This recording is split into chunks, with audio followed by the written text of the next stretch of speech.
After playing phrase 1A, 1B, and phrase 2, and then repeating all of that, you're ready for the next section of Satie's first Gnossienne. I'll call this section a closing theme because it's going to be closing many structural points in the music going forward. Thankfully, it's quite easy, and we can play the right hand with only 2 different positions of 3 fingers each.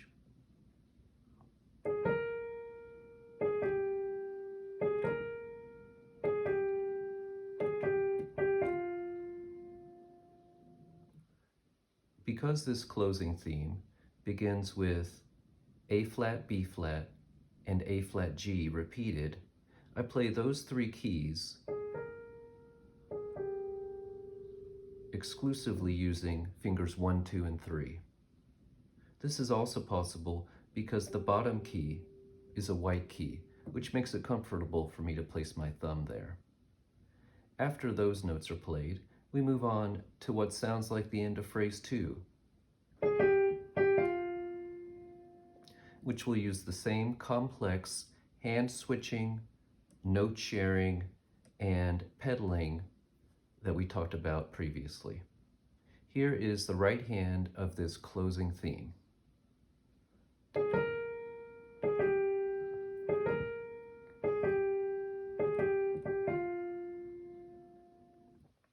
It will then be repeated immediately, like so much of the music in this piece. The left hand of the closing theme begins with our 3rd chord of the piece, a B flat minor harmony.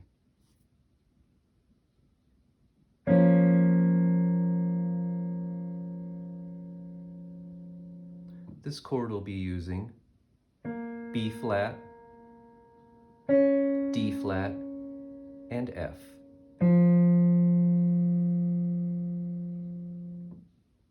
If you were to play a B flat major chord, it would be B flat, D, F.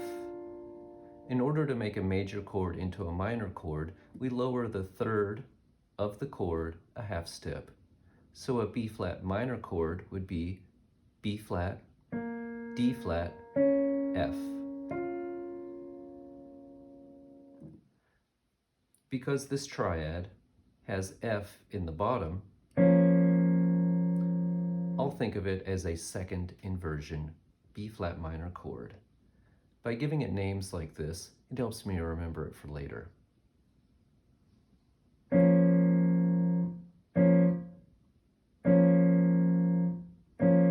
Because I'm going to go much lower to play a bass note for this phrase, I'll be playing the F key with finger 4.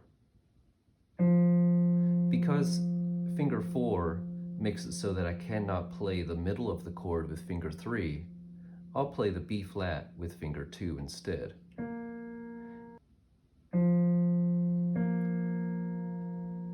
And because it's possible to play the top of the chord with the thumb and to do it very comfortably, I'll play the D flat with finger 1 of the left hand. When we're playing scales, we often don't play the thumb on a black key, but when playing simple chords such as this, it's something you need to get used to.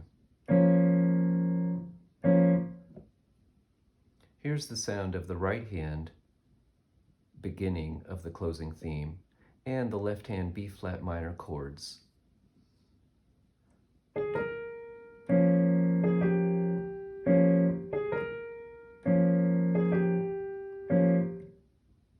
Like before, I'm leaving out the low bass note because I want to simplify the learning process and try to avoid frustration.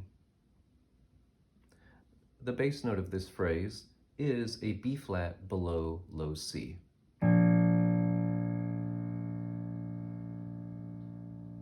Use your ear to find this on your own instrument,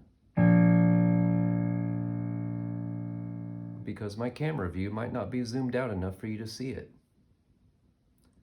To review, this is middle C on the piano. This is bass C.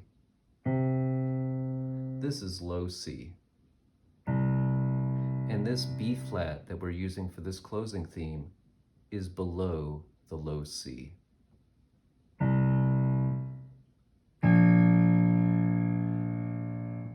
play with your fifth finger, and you won't have to move as far whenever you reach down for that low note. Here's the sound of the beginning of the closing theme with only the low B flats.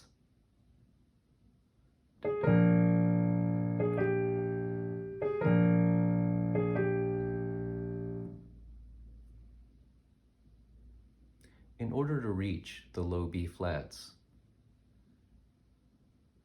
it is much easier to reach the fifth finger on that key with stability if you play from an octave hand position. When reaching for the low B flat, place finger 1 on the B flat an octave higher.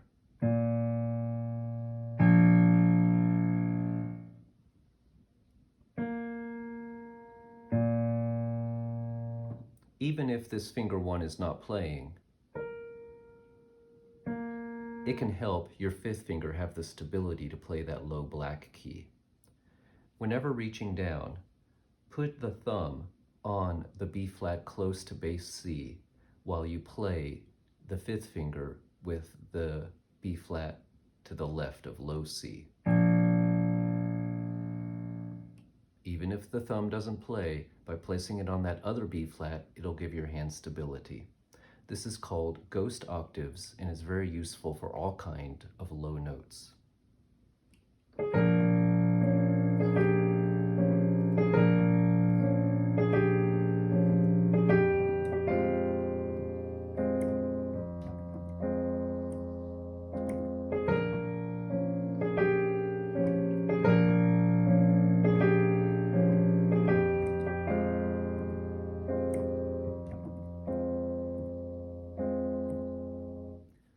This closing theme will return more than any other theme throughout the piece.